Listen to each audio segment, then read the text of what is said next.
I'm on white again, just so you know. We're supposedly live, so we'll see what happens here. All right. Hello, everybody, and welcome to the Inside Pass. I am Randy Miller. So glad you could be with us. That is Tom Baker. There we go. Hello, Randy. I know how to do production on Mondays and Thursdays, but apparently I can't do it on Wednesdays. Over there is Tom Baker. I know we're not doing video, so you won't be able to see, but just close your eyes and picture. I look better when we're not doing video. And what you normally would see would be me in the tech shed, which is where I'm at, and Tom in the studio, which is where he's at. So we are so glad you guys can be with us. I know it's been a long time coming, and before we get started, I just want to say thank you to everybody who has supported the show in the last 4 years or however long we've been doing the show. I had a buddy of mine named Dan who is probably listening right now, and if you are, thank you, Dan. He has been literally messaging me and texting me and tweeting me every single day since the last show, asking me when we're bringing the show back, and I didn't have an answer for him. So with that being said, I want to say thanks to him because I made him actually sit down and calculate how many days it's been since the last show. 939 to be exact. Wow.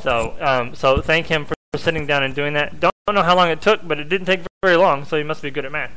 But thank him so much. He's actually like kind of our social media ambassador kind of thing. So he's going to be, you'll see his tweets a lot. So I apologize in advance because he will tag the Inside Pass in every single tweet he does. But he's really good at his job. So also, real quick, I want to thank Tom for giving me the opportunity to do this show again.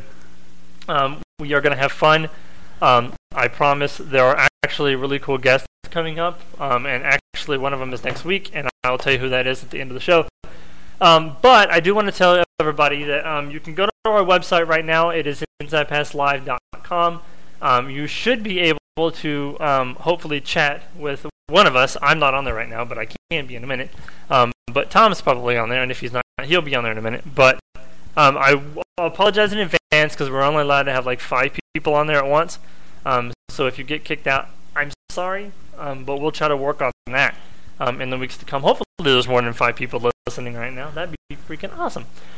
So tonight we're going to do something a little bit different than what we normally do. I wanted to kind of take this first episode since we're kind of getting like the best of both worlds between myself and the Inside Pass Nation, TIP Nation as I call you guys. And then Tom is bringing all of his people from Race Chaser and PMN and all of the shows that we do on the PMN network here together. So I figured it'd be kind of cool to kind of sit down and talk about how we got started in the business so that you get to know Tom better and they get to know me better. And we're also going to bring on our special guest of the night. I wanted to come up with a really cool introduction for him because in all the years of doing the show, he has been the one person that has been guaranteed to give me a guest. If I ever got in a bind and needed somebody, all I had to do was ask him and he would come on the show. And I am forever grateful and whatever. What is it? For forever indebted. There you go. There you go. For his generosity over the last years. He's actually been on our Monday show a couple of weeks or like a month or so ago. He's an editor for motorsport.com, and he is one of my really good friends. Nick DeGroot is on our strutmasters.com hotline. Nick, welcome back to the Inside Pass, my friend. Hey guys, it's great to finally be back. I know, it feels great. So we are going to get started. We're going to do some hot topic kind of stuff with NASCAR news a little bit later on, but I wanted to kind of spend the first few minutes. By the way, we're going to do 1 hour live commercial free, just so you guys know, with kind of talking about how we got started in the business. So since you're our guest tonight, I'll start with you and then I'll go to Tom. Kind of give us a little bit of a background about how you first got, not really started in where you're at in the business as far as being an editor, but like when you first got your first taste of racing in your life. Yeah, well, for me, my dad, he got me into it because he actually used to work as a crew member back in the 70s and 80s, and so I was a baby. Most babies are watching Barney. I had the race on. So it was kind of ingrained into me from a very young age, and I don't actually remember a time when I wasn't watching NASCAR races. I remember being 5 years old and I knew the name Dale Earnhardt. Right. And since then, I just, I've been a fan for life, really. And ever since then, I just wanted to be part of it in any way, shape, or form. And that's what really drove me to go to where I'm at now. I think we're going to all have this little, parallel universe going here in a minute. But, Tom, go ahead. Well, my story is that actually my parents' first date was at the racetrack. Mine was too, I believe. Yeah, and my mom thought she was going to a horse race. So where she ended up going to was the Oswego Speedway, which, of course, for those who are somewhat familiar, is the home of the super modifieds. And this was back in the mid-'60s, so it used to be a dirt track. It had been paved by then. And their first date was at the track, and of course my dad had been going for quite some time, and my mom had some, but much more so after the two of them started to date. And my first time at Oswego was in 1973. I was 5 years old, and I can still remember going there, and I was talking about this earlier on my Inside Groove podcast, which is all about super modifieds. I remember two things about the first time I ever went to Oswego. The first is that methanol really, really hurts your eyes if you catch it just the right way. It makes your eyes water. And the second was that there was this green 8-ball, green car with an 8-ball on it, and it went really, really fast and won that race. And so Jimmy Champagne became my hero at that point, and he was the driver I used to pull for. And so, again, much like obviously you guys, it was kind of family influence that got me started, and I was pretty much hooked from the first time. So you said it was 1973? 1973. I was -12. Nick, you were like what, -22 or something? You're what, 20 something, 28, right? 20. Yeah, 25. 25. See, So I got 26 years on him. I quit. Anyway, for me, I don't remember much about my dad's racing career, because I know my dad drove way back in the 70s, before I was born. Oh, that's cool. But he was, I do know from what he's told me stories of, I know he raced dirt racing in Pennsylvania and Ohio, where he was born. And I remember a story he told me about him racing a 34 coupe on a dirt track somewhere in western Pennsylvania. I don't remember where. But I wish that there was pictures of that, but I don't think pictures were invented back then. So it was long before pictures were Polaroid. But yeah, you just had an artist that drew it on a black and white frame. Yeah. But that was when my dad was racing. Of course, when I was born, he actually had a street stock for the first 2 months or so that I was born, until my mom made him decide, okay, you either have to be a race car driver or a dad. He's like, okay, I guess I'll be a dad. So, but I was scared to death of the car whenever I was first, in walking age, because the sound of that car when he started it, I was just like, I'd freak out, run in the house, and hide under the cover, because nope, I'm done. I don't want to do it. So I know, Nick, you grew up around the Syracuse area, so you guys are kind of not close, but upstate. Well, actually, area, yeah. If you grew up in Syracuse, we were right there.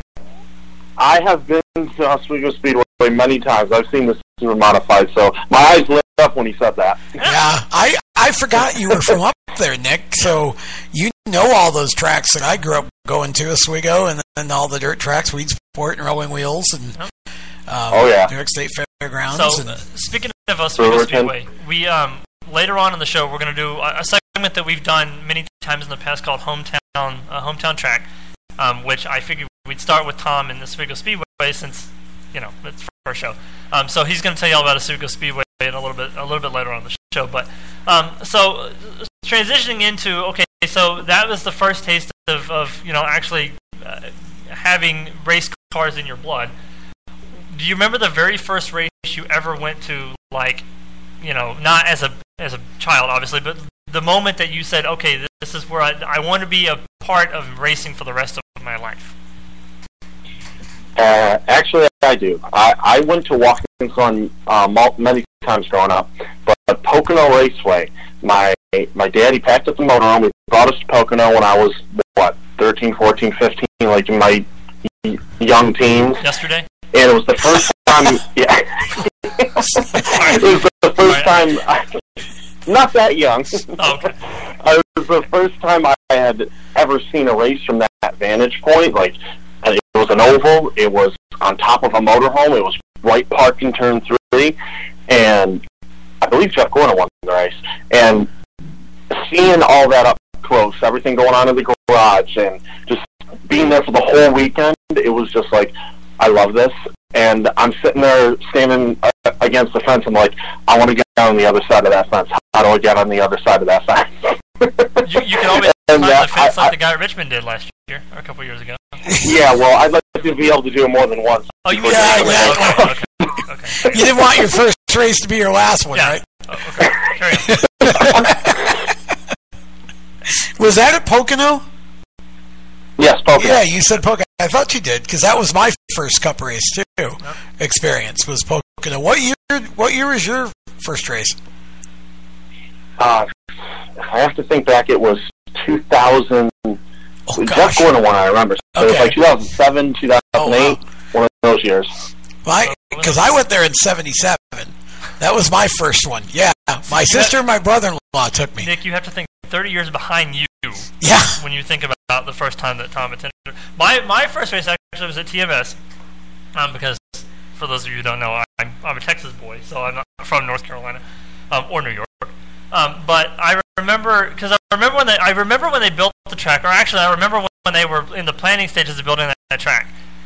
There was a big sign in a field, literally an open field of nothing but. I mean, it's Texas, so I'm gonna be the advocate here and let you guys know that yes, there are some parts of Texas that are nothing but farmland and cows and tumbleweeds. I love those parts.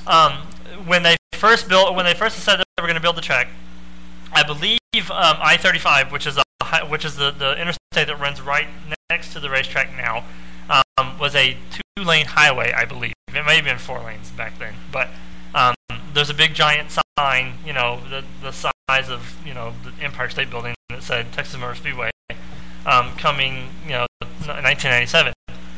And so I remember when they started moving the dirt and building the track, I told my dad, I really want to go to the race when they open it. He's like, oh yeah, we'll go.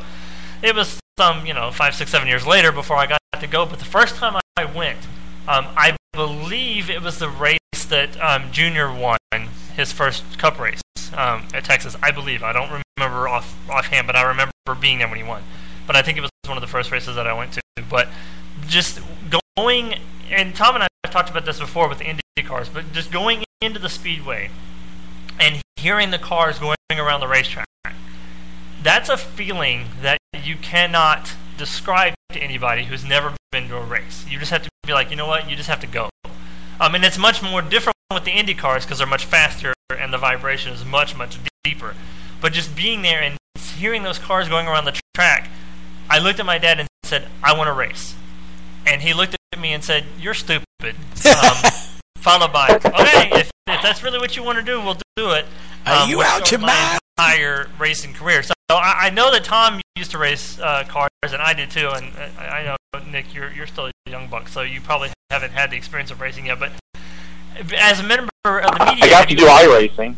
Well, that counts. I guess in this day and age, iRacing counts. Yeah, it sure does. In actuality, it does not. But if you ever have the opportunity to go and do like the experience at one of the tracks, you have to go and do it at least one time in your life. I've never done like NASCAR, that type of experience, but just being in a dirt car, it's a feeling that you cannot just. And I'm sure Tom will attest to this too. There's nothing like driving a race car. Yeah, you're right. And I did more go-kart racing. I only ran a few actual big car races, but I ran go-karts, dirt go-karts, for about 4 or 5 years, and I used to do the indoor concrete shows, and you know, it's a very different situation when you run indoors on the concrete floor. They put Coca-Cola syrup down, and it mixes with the rubber and forms the groove. And those little tracks are usually only about a tenth of a mile long, and so you're doing like 6-second laps, and the cart just keeps getting tighter and tighter as there's more and more rubber mixing with the syrup, and the G-forces, the side load G-forces just want to pull you right out of the cart. So I did that until I basically got too old and out of shape to be able to handle it. You just would be surprised, even though you're not really going that fast. The G-forces are pretty. But yeah, you're right. There's nothing like driving a race car. I had the opportunity to actually drive a stock car at the Race on Driving Experience when I was working there at Memphis Motorsports Park, and it's just amazing. Even though the cars are tuned down compared to a real car, a real stock car, there's still probably 500-600 horsepower in the motors, and it's more than enough, especially a track as small as Memphis, to feel the cornering speed and all of that. So it was a real thrill to be able to do that. Yeah. Nick, do you have any stories about the first time you actually got to experience going to Pocono and seeing those cars out on the racetrack and the feeling? Because I've never been to Pocono, but it's a track that I feel like is on my bucket list. All the tracks really are on my bucket list, but except for Charlotte, but that's another story. Is there a story that you can tell about how the experience of being at that track and seeing the cars at Pocono and going, okay, I have to do this for the rest of my life? Oh yeah, absolutely. And that was when it started, but when it really, really hit me, if I had to say, was at Watkins Glen, when I got to go there in 2011.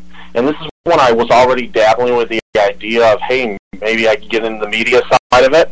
But I went to this race, and my brother, he was working with RCR that weekend, and so we got pit passes and all that, so I actually got to really go into the garage on pit road, all that. And it was that crazy race where David Ruderman flipped, and Greg Biffle and Boris said, and all that happened, and all that's happening all around me. My brother was actually in the video of the Greg Biffle Boris said scuffle, and the David Ruderman crash happened right in front of me, and after all that craziness, and afterwards I got to meet Marcos Ambrose. I'm just like, this is the coolest thing ever. This is beyond cool. I need to do this in some way, shape, or form. No question, this is my career. See, you're one of those people that my mom is someone like you, or was, God rest her soul. But she was one of those people that she swore up and down that she would only watch NASCAR if she got to see the flips and crashes. She didn't care about the one. She couldn't even tell you what driver was driving what car. She watched the race, and the moment that something happened, like somebody went airborne and caught fire, then she would be hooked for I will sit down with my tea and watch the rest of the race, because something like that's going to happen for the rest of the race. And she even did it at the dirt track too, which scares me, because I don't know if she was cheering me on or hoping I'd flip. She just went there to see you crash. I could see her from the corner of my eye, when you're going down the front straight, I look up and see her, and she's jumping up and down and moving her hands around. And I'm like, are you hoping I'm flipping, or are you hoping that I'm going to win? Because we need to talk. Hey, Mom, I won. Yeah, but I wanted to see you crash. See you barrel down the front straightaway. I could care less That's about, awful. Whether or not you were doing anything, which is crazy. So, I mean, that's a moment that I really, decided that I wanted to do this for a living. And so, after my racing career was a dumpster fire, as we often refer to it here. I did win a champion, or not a championship. Who am I kidding? I finished 8th or 9th in points my rookie year, and then I went through 4 other cars after that, and I was like, yeah, this is not, my pocketbook's saying no. So at that point, I had the opportunity to do dirt announcing for 5, 6, 7 years, and that, just being a part of that, is a whole nother different avenue, because when you're in a race car, it's one thing, but then when you get out and do something totally different, you're right. It's like, you're still involved in the sport, but it's like a whole nother mental game. Again, Tom can attest to this because he's been check announcer too. But when you get out of the race car, you still have that mentality of being a race car driver, and I think that's what makes guys like Jeff Gordon and Dale Jr. and even Darrell Waltrip, even though the times have changed since Darrell was driving, but the relevant people that have gotten out of race cars recently, and I think that's also what makes the Xfinity broadcast so unique, is when you get guys like Ryan Blaney last week, or Joey Logano, or Kevin Harvick, the guys that are actually driving now in the booth describing what's going on. It's a whole nother different mentality, and it makes you think about things a whole lot more, because they have ways of explaining stuff that other guys don't, because they're actually in the car currently right now. Yeah, they showed it in a different light. Exactly. And so it makes you respect guys like that, and hope that when Darrell's last races in June or whatever, when the coverage ends, they'll find somebody who's just as good at describing that kind of stuff, because it's one of those things. Tom, do you have any unique stories about your time when you were announcing? Oh gosh, I probably have a bunch. It's hard to, it's My hard bad, to. everyone. The story I always go back to was I was announcing at a dirt go-kart track up in New York before I left New York State, and it was called Frozen Ocean Motorsports Park, and they had a supercross track kind of off turn 3 from where the oval dirt oval go-kart track was, and so it was a pretty neat facility. And I remember announcing in one of the first races that I announced there, I had a guy come up to me after the races were over, and he said, I just want to tell you that I was in the bathroom when you were announcing the stock heavy race, and I'm thinking to myself, it's one of those moments when you go, where is this story going? Right? Like, I can't wait to see where this is going. Story with, I was in the bathroom. I was in the men's room when you were doing the stock heavy, announcing the stock heavy race, and what he said was, he said, you made me feel like I was standing by the fence watching it. And it took me a second to sort of like get what he was saying, but it was a compliment. He was saying the way you were describing what was going on was making me feel like I was like, thank you. I think but it was just that was one of the more unique I think compliments that I've gotten, and it just makes for a funny story, because anytime you start a story with, so I was in the bathroom when you were announcing stock heavy. It's the same kind of vibe you get with there was this one time in band camp. Yeah. I don't want to know where this is going to go. Your audience is pretty much I'm actually glad you ended the story that way, because when you said, you made me feel, I was like, okay, look, this is a family show. Yeah. So I don't know what he's feeling. Yeah, it was just bizarre. But I guess you have the kind of voice that makes you want to pee faster, so you can get back to something like that. I don't know. I remember whenever I did dirt track racing, dirt track announcing at 2 different tracks. So I actually had to do a Friday night and Saturday night gig. And so you're talking 32 weeks a year. Yep. And it doesn't get boring, but it gets really tiresome, because your voice gets worn out from doing the same thing every night. Sure does. For I did it for 10 years or more. And your Fridays and Saturday nights are completely shot, so there's no dating involved in your life, because you don't have time to do that, because you're at the track all the time. But I remember one story when I was racing, and unfortunately it's a tragic ending to the story, but I feel like it's one of those moments where you get so caught up in the high of doing this, and being a part of the sport, and the excitement that you feel, that sometimes there are tragedies and happen that make you really stop and think, am I doing the right thing? Am I really doing this because I love it? Do I love it that much that I want to keep doing it?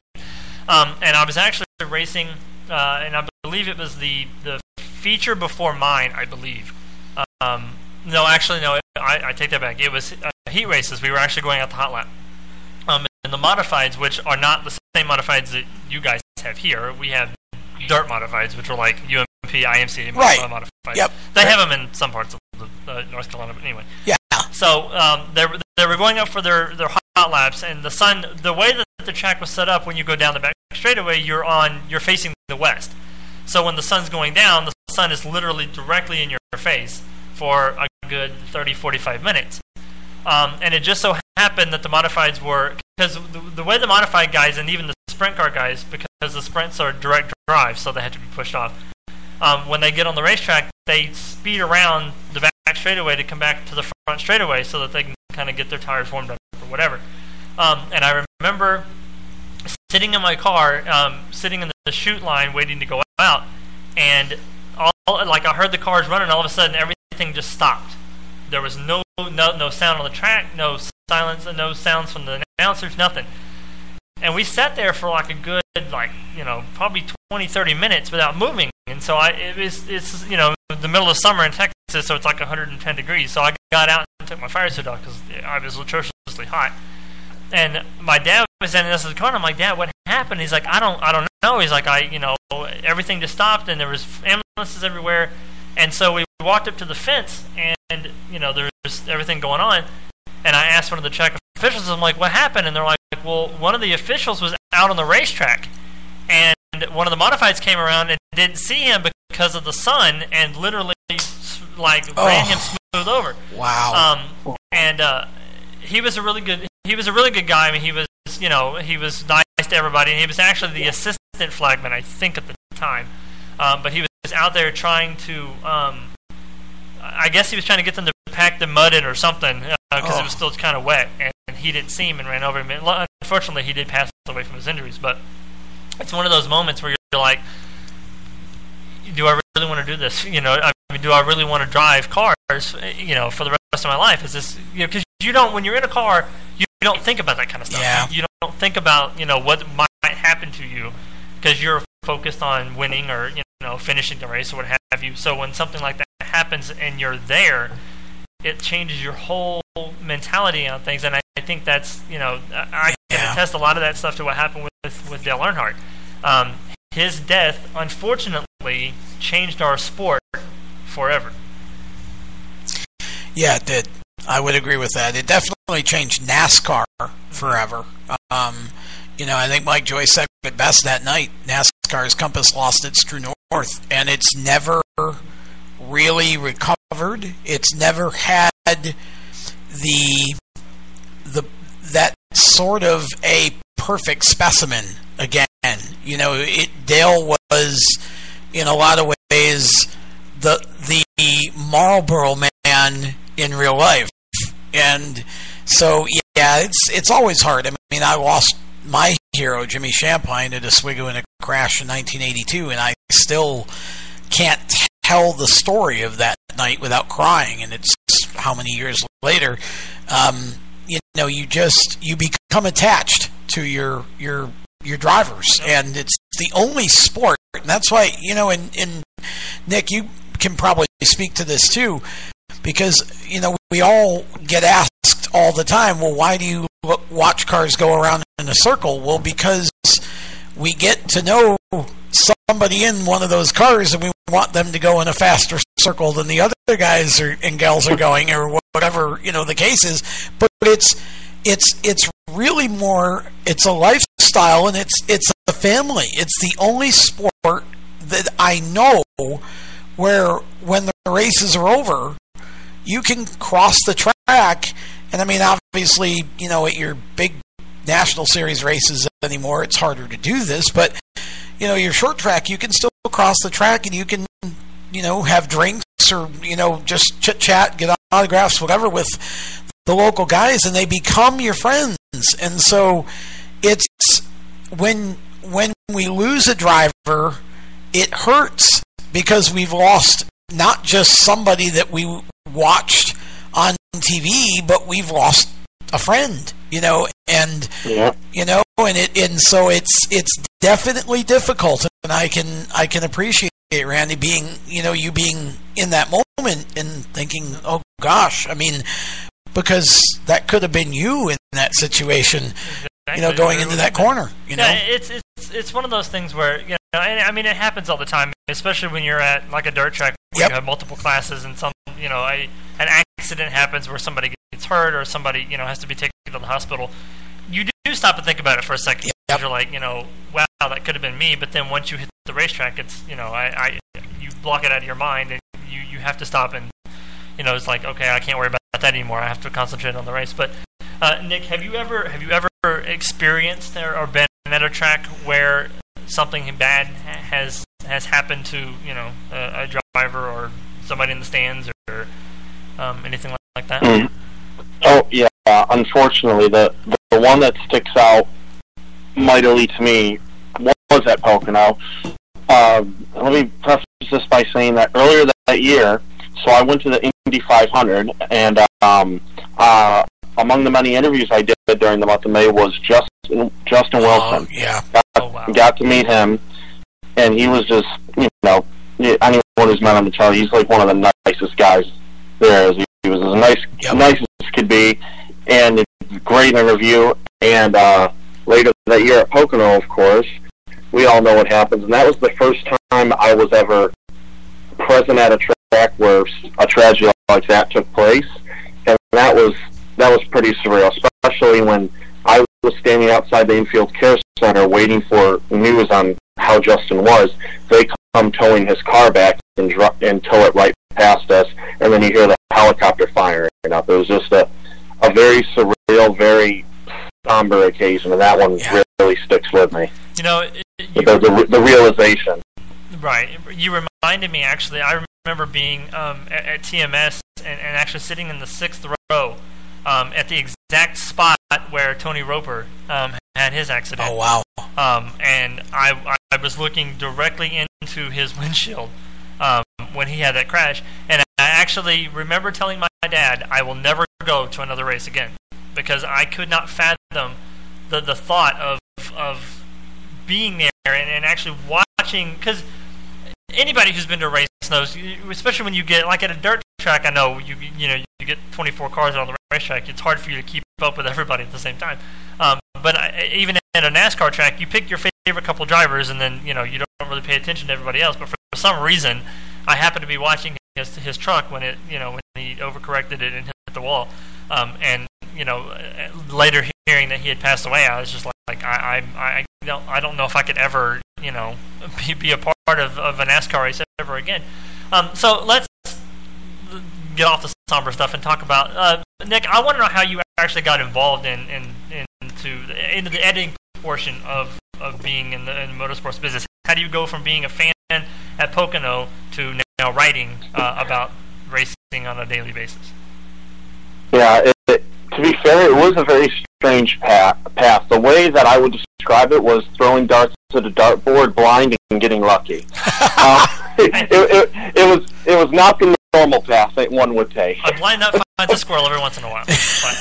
But Exactly. I'm interested now to know, the Paul Harvey version of the rest of the story now. Well, so after that race at Walker in 2011, I was actively trying to find any kind of work within the sport, and I ended up working for Speedway Media for a brief amount of time. And they were able to give me my first credential and got me to a racetrack. I'm like, okay, this is great. I got to be in the media center, got to taste all that for the first time, and after I got the first taste, I'm like, I want more. I want to do this. I like this, and I want to do more of it. And I believe it was, early 2014. I didn't really have anything lined up. I was living home, just working with Speedway Media, and that was just a blogger-based thing. There was really no pay coming from it. And I started sending out emails to all these different outlets, probably annoyed a few people, just trying to find any kind of position. And I ended up sending an email to motorsport.com, and they got back to me, and it turns out that I was messaging them at like the perfect time, because this is when motorsport was just now transitioning and looking to build up their website and become more than what it was at the time, which was like a press release dump. And they're like, oh yeah, you're really enthusiastic about racing, but you know, motorsport, we do a bunch of series and not just NASCAR. And I just started ripping off everything I knew about F1, IndyCar, MotoGP, and they're like, okay, well, perfect.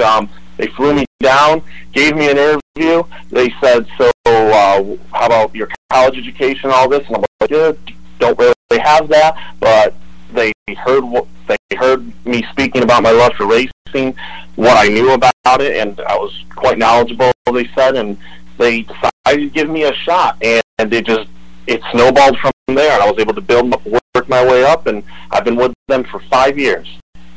That's awesome. Yeah, and I've been growing with the website, really. Right, and if you've never read any of Nick's articles, shame on you, because every time I see you post an article, I usually always share it to our Facebook page, which is facebook.com/InsidePass, or even on Twitter, at the letter InsidePass, just to, plug that.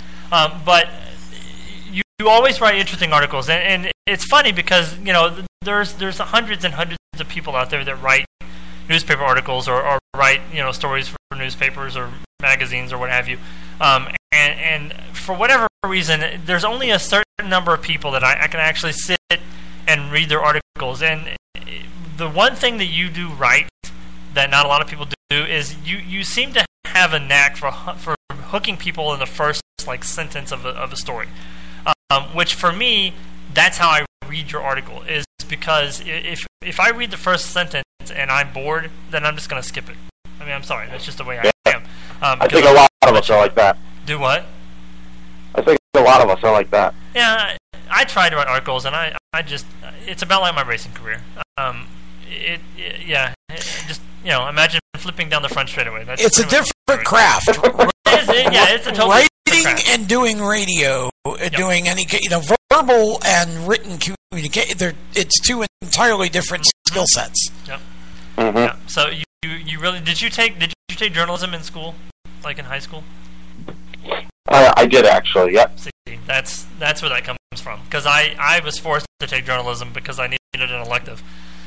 So it was one of those classes where everybody else is taking pictures and you're just kind of like, yeah, I just want to just 3 o'clock just hurry up and come. I just want to go home.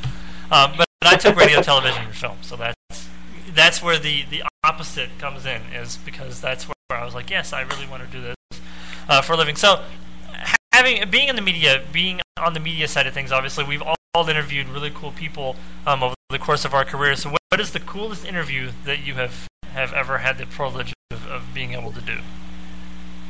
Ooh. There's a couple that stand out, but I think the biggest one for me, and a part of it was just how it came together, was, I believe, it was 2014.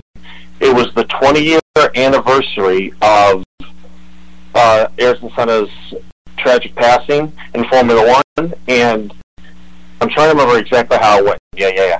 So I had just started with motorsport. I'm still very inexperienced, and the company wants to do a story about Senna because, it's been 20 years.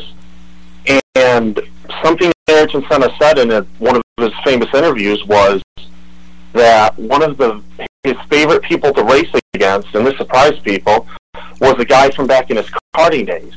Not any fellow F1 driver, but someone back in his karting days named Terry Fullerton. And I was able to get connected with this guy in the UK and interview him and talk to him about Ayrton Senna and on the anniversary of his death, and hear these stories that I have never heard before, and was able to write a story about it. And it was just a fascinating interview. I didn't want it to end. I just wanted to keep talking to the guy. He had so many amazing stories about Ayrton Senna before he was the Formula One world champion, we all know, and it was just an incredible experience for a 20-year-old to be able to sit there and listen to this guy. Tom, what about you? Well, similar in the sense that it's a world-class driver. When I was still in New York, at the New York State Fairgrounds one year, of course they have the New York State Fair every year, and one year as part of the New York State Fair, they set up, Marlboro was behind this, and this was back in the late 80s, probably 89 or 90, again, much like Nick. I was maybe a year or two into my journalism career, my writing career with the local paper, which is how I got started in the business. And so I got to go to this media day, and the media were allowed to take some laps around this track in the little F1 car that they had, which, you know, obviously was not a real F1 car. It was just a car you got to go around this road course with, and the whole premise was that, you know, people that were at the fair could go do this and see who has the best time of the day. So it was sort of like doing qualifying runs at your local indoor go-kart track is how I'd equate it, you know, now. But so we did this media day, and there were probably 8 or 10 of us. I don't quite remember how many, and I ended up with the fastest time. And so as part of that, I got a jacket, a Marlboro jacket, and, you know, a little trophy. But the best part was I got to spend, it was supposed to be 15 minutes with Emerson Fittipaldi. Yeah, I was supposed to get 15 minutes. He gave me 45, and you have to appreciate the way this went down. We sat in a couple of lawn chairs, and he was the gentlest, nicest, most interesting interview that I probably have ever done, even to this day.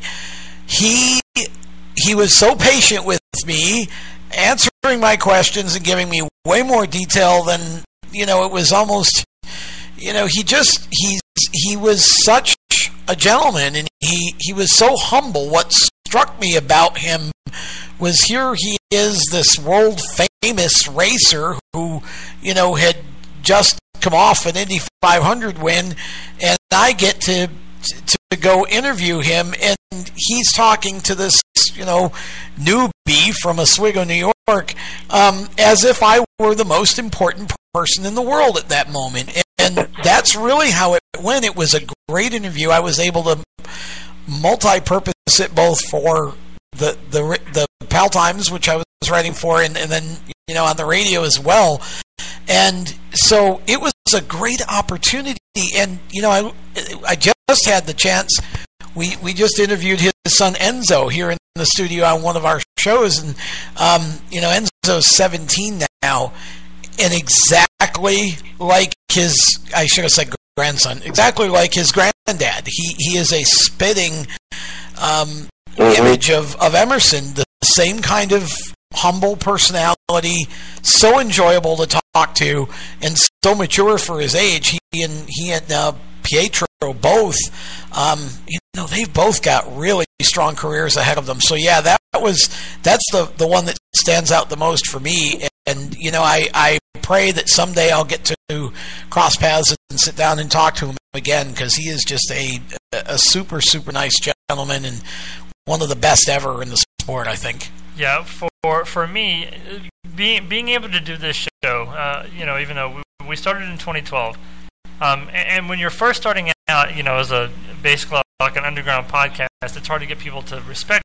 you, because they're like, you know, you're not mainstream media. We don't want to deal with you. And I got a lot of rejections at the beginning because we weren't established, and, you know, we didn't really have any backbone behind us or anything like that, and no real media credentials anywhere. So it was hard for me to really get drivers on board to really respect the show. And luckily, one of the first drivers to ever really, you know, agree to come on the show and been a really good friend to me on the show is Eric Jones, who will be on in a few weeks. And he's one of a couple of drivers. But going through and you know, sending off these emails and calling these PR people and saying, hey, you know, I want to interview someone on my show, and getting them, well, they're busy, or, you know, well, they don't do, you know, interviews with podcasts or whatever. You get a lot of like, oh, you know, I don't know how much longer I can take these no's. But then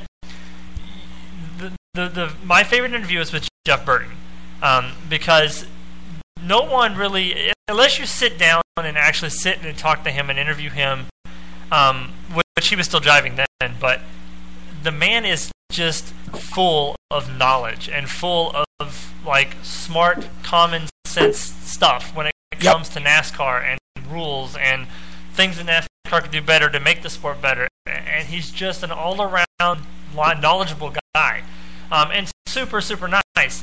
And just being able to hear him, explain things and talk about things and tell stories about being a part of the Roush organization or whatever for so long, and then being a part of RCR, and just his whole entire career is just like, it makes your jaw drop and just go, wow, I don't think he got the credit he deserved when he was driving for how smart of a guy he really was behind the scenes. I would agree with that. I mean, I think Jeff, they called him, what did they call him, the mayor? The mayor. Mayor, yeah. And he deserved that. I mean, Jeff was, and still is, and Harrison, his son.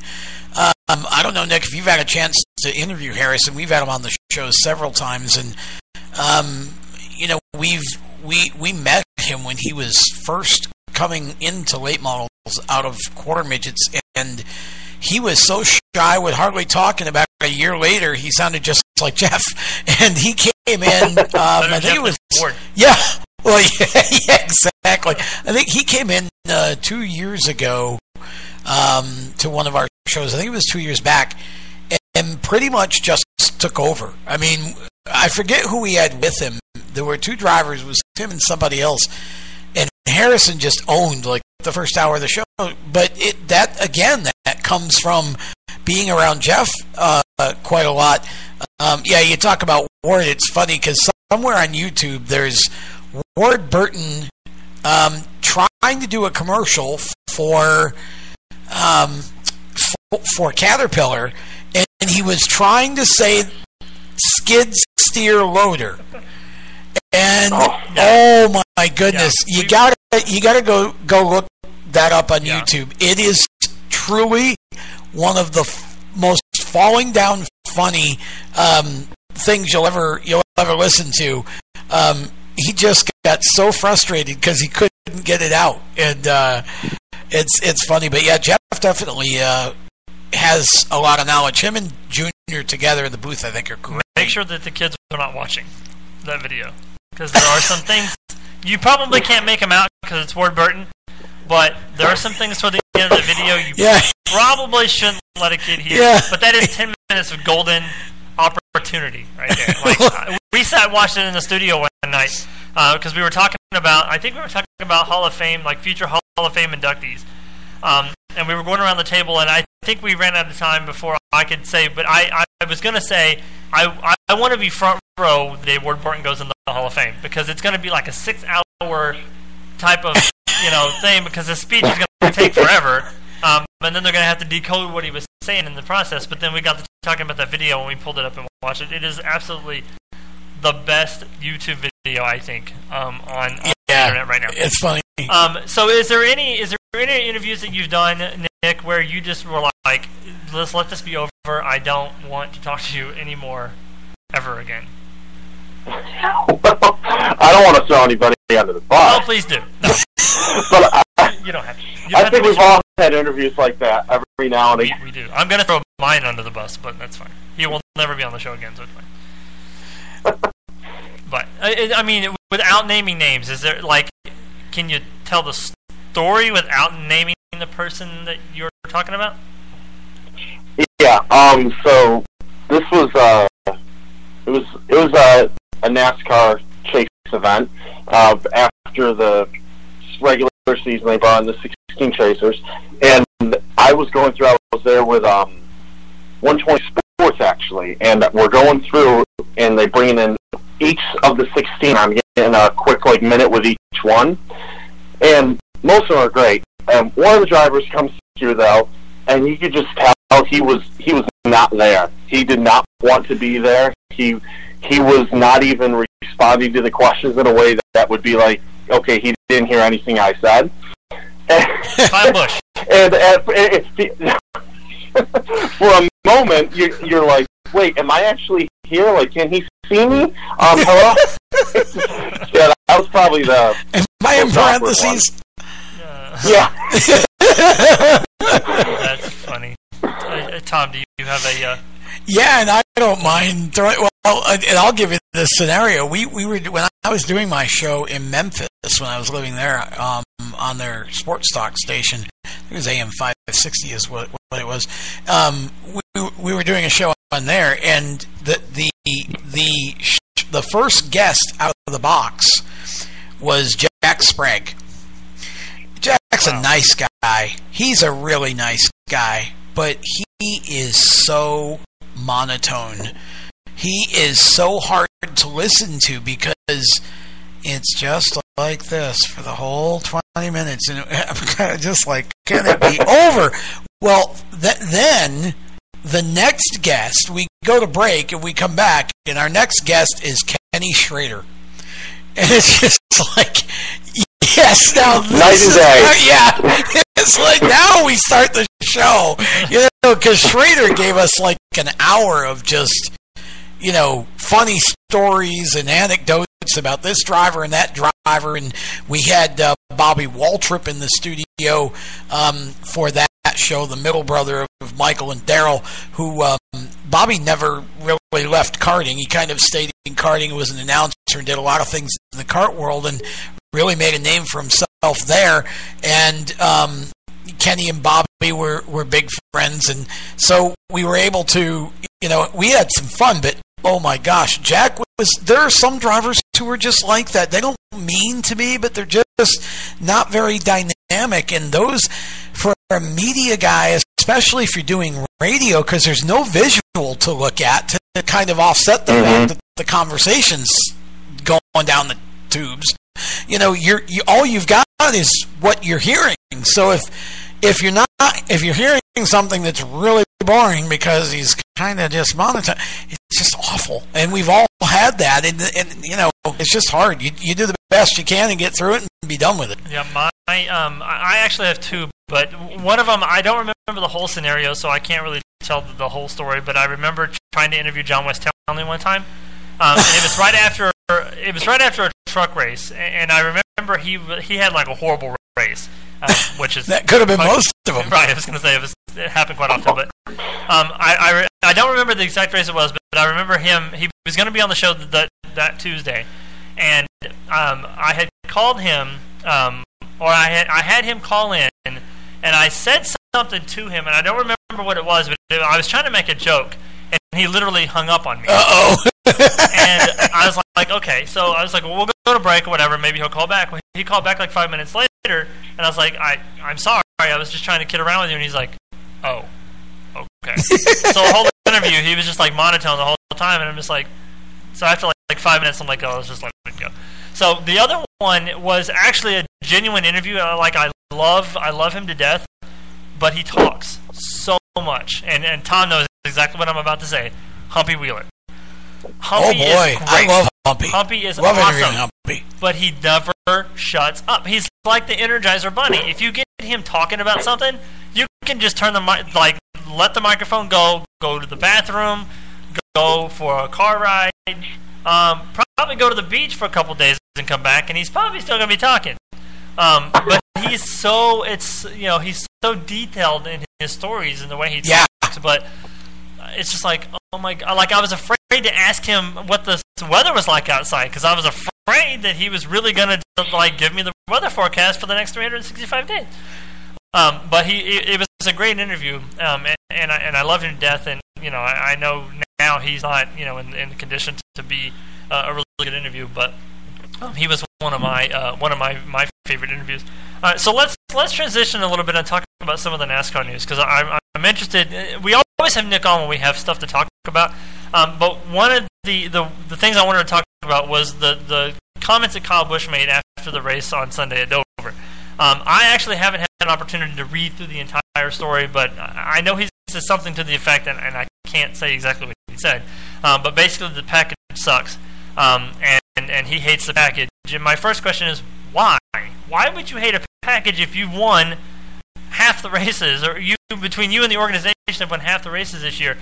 And then yesterday, or I guess today, Kevin Harvick chimed in and said he agreed, to which again I said, I mean, I guess this year, yes, but last year he was in the same boat. So, what do you make of the situation with the drivers saying? Well, basically, Kevin Harvick said that the drivers aren't being listened to, which they shouldn't, because it's not about the drivers; it's about the fans. But I digress. That's a whole other topic of conversation. But what do you make of what you've been hearing throughout the NASCAR?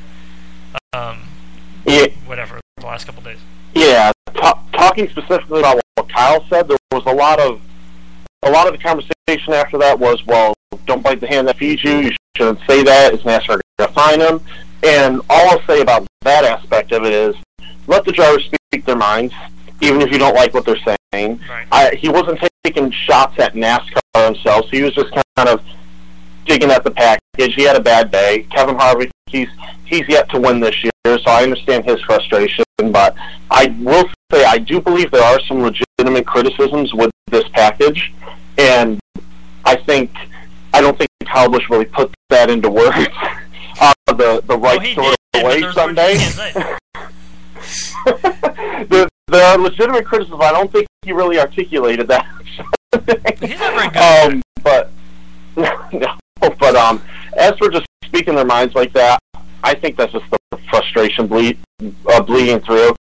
It's definitely a package that is going to take some getting used to. It's not what I expected it to be, and I think there's some work there's definitely some work to be done with it, especially at tracks like Dover. But then we see a place like Talladega, and I believe it was also Atlanta, where it worked great. It was some great racing at both tracks.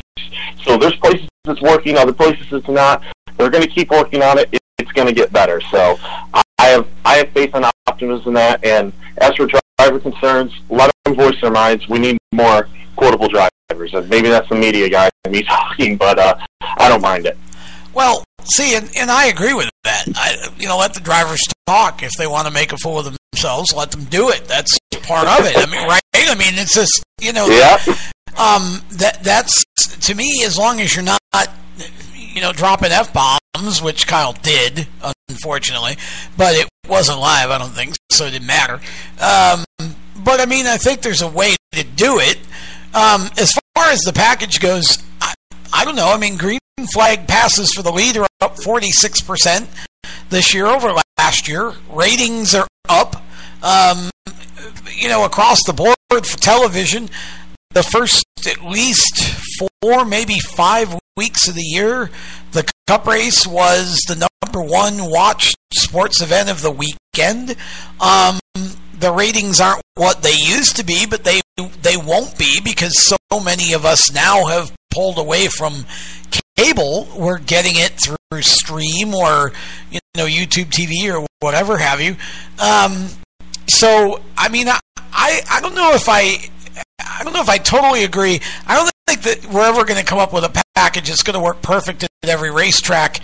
Dover wasn't the greatest race. It was okay. I mean, it was the end of the second stage was great, but I think part of the problem is that you've got still too much aero in these cars, and until they address that issue, I think you're just basically trying to put a Band-Aid on the bullet wound, because I think the source of all the problems here is the fact that the cars for years have been too stuck to the racetrack, and these guys are basically racing slot cars. I mean, I'd like to see him get rid of the spoilers on the front, put a Valiance, get the front end up off the ground, stop bump stopping and coil binding, and basically just get rid of aerodynamics, and let's make the best driver win. And some of these guys would have a lot of problems in the beginning trying to handle the cars, but that's when the racing was the best. I mean, I just for me I think the package has been okay. I mean, the racing's been pretty good across the board in my opinion, but I just don't think we're ever going to get perfection as long as we have aero involved. Well, see, I think that's what bothers me about what Kevin Harvick said, because he's basically saying that NASCAR doesn't listen to the drivers. Well, I mean, for the last 5, 6, 7 years, you guys have gotten everything you wanted, everything that NASCAR has came to you guys and said, hey, we're going to do this. Y'all are all for it, and you guys have cars that a 2-year-old could drive. I mean, because it's so easy to drive these NASCAR cars that they don't get out of shape, they don't spin, they don't wreck, they don't crash unless it's Talladega. So I don't understand what he wants. Like, I mean, I get that maybe you're frustrated because you haven't won a race all year, and people like Kyle Busch are kicking your butt right now. But again, and we've talked about this several times, you're in a business where it's fan-driven. So you need to worry about what the fans want, not what you want, because the fans are what makes you your money and gives you your check and pays your bills and, you know, that kind of stuff. If you don't care, basically, you know, you're basically saying you want NASCAR to do what you want, but at the end of the day, does it not matter what the fans want? Because we're the ones that have to watch the races, and we're the ones that spend our money to go to the track. Yeah. I got a laugh out of it because Kyle Busch's remarks for me were kind of funny because he said the package sucks. Well, his teammate Martin Truex didn't feel that way. Exactly. And he said he started last. Yeah, he said you couldn't pass. Truex did that too. Like, you know, you bounced the car off the wall and broke it, and that's why you didn't finish as well as you should have, Kyle. It's like, you know, and Harvick always, Kevin's an interesting guy. He's one of the best pure talents, I believe, in that series, and has been since he came into the series. But I always find Kevin to be very whiny when, you know, it goes against him, and he changes. He and Kyle are both kind of cut from that same cloth. They whine when they lose, and, you know, they're fine when they win. So you kind of gotta, I think, take some of it with a grain of salt. I don't know, like you, Randy, I don't know what the drivers haven't gotten. I mean, they a lot of the stuff that's on the cars now for the package this year came from the drivers, but NASCAR has got a drivers' council, a fans' council, a race team alliance. They've got all these different groups. They got to listen to the engine people, the manufacturers. You know, people don't understand because they're not informed. They're just fans, and it's like the WWE to them. But they don't understand that it's hard to be NASCAR now because you've got to try to make all these different facets happy. Whereas when Bill France Sr. started the sport, it's all about what he wanted. You were going to do what he wanted, or you weren't going to race. Simple as that. Yeah. And, you know, to me, my opinion, and, you know, I'd love to hear yours, Nick, because you're a little younger than I am, but my opinion, I think we need to go back to that. I think NASCAR just needs to say, this is our sport, we're going to do it the way we believe is best. We'll get your feedback, but you're going to listen to us or go away, period. I think we make too many changes because drivers decide they want something different. I think you're right. I think that famous quote from Bill France saying, you need this sport a lot more than the sport needs you, it was kind of a good way of thinking. Instead of trying to please everyone, because trying to please everyone is what gave us 6 different championship formats in like 7 years. So they need to make a decision, stick with it, and as they're doing right now, try to improve on it, but don't just go back and forth, tossing the ball from one hand to another to try to please everybody. So since the last time you were on, NASCAR has decided to flip-flop everything about the schedule for next year. So I wanted to get your thoughts real quick before we do the hometown track. What you think about the 2020 NASCAR schedules? I am excited that they are willing to make changes, and I'm even more excited to think what kind of changes they're going to make when the 5-year agreement with the tracks is over. My only really negative thing about the schedule with here was, like, I don't like Homestead leaving that final slot. I thought it was a perfect season finale, and yeah, the idea of rotating it to the other tracks, that's an interesting concept, and I wouldn't mind that, but I don't think Phoenix is going to make for a good finale. I don't think it's the kind of track the finale should be at. And I thought Homestead fit that perfectly, and if I had to choose another track, Phoenix would not be near the top of it, so I think that was a mistake, but otherwise, I like what they did to the playoffs. I like the more diversity we have in it, and Martinsville Under the Lights. who's not going to like that? So, yes. I think everybody's excited about that. So otherwise, yeah, I was really happy with the schedule. Just did not like what they did with the series finale. So if it were up to you, what would be the final race of the series? Well, like I said, Homestead was really good. So I don't mind Homestead sticking in that spot, but again, rotating it, I wouldn't mind. If one year it's a mile and a half, next year it's a short track, and the year after that it's a Phoenix, and then it keeps going around, I wouldn't mind that at all. But if this means it's going to be Phoenix for the next 10 years or something like that, I'm not a fan of that. Okay, so before we take off, we do this segment on the show where we do the hometown track. So we basically pick a track somewhere in the United States, and give you all the pertinent information that you need to know if you ever want to attend a race outside of your comfort zone, so to speak. Since this is the very first show, we're going to let Tom do this one because he is going to tell you all about Oswego Speedway. Oh, wow. Okay, so Oswego, New York is about 40 miles north of Syracuse, right on Lake Ontario. So it is definitely central New York, and the speedway itself is a 5/8 mile asphalt oval. The super modifieds are the weekly class there. Now they have 3 different types of supers now. They have the actual super modified, or big block, which is about 850 horsepower, 18 inches of offset, and the track record for the big block supers without a wing is 15.8 seconds, which equates to just over 150 miles an hour average speed on a 5/8 mile track. They also have a new class they started this year of 350 supers, which is basically a small block super, and then they have what's called the SBS class, which is it's a little bit more of an IMCA style car, but with no roof or anything. It still looks like a super modified, just not like the newer Aero style. So 3 classes a week. Again, fantastic place to go.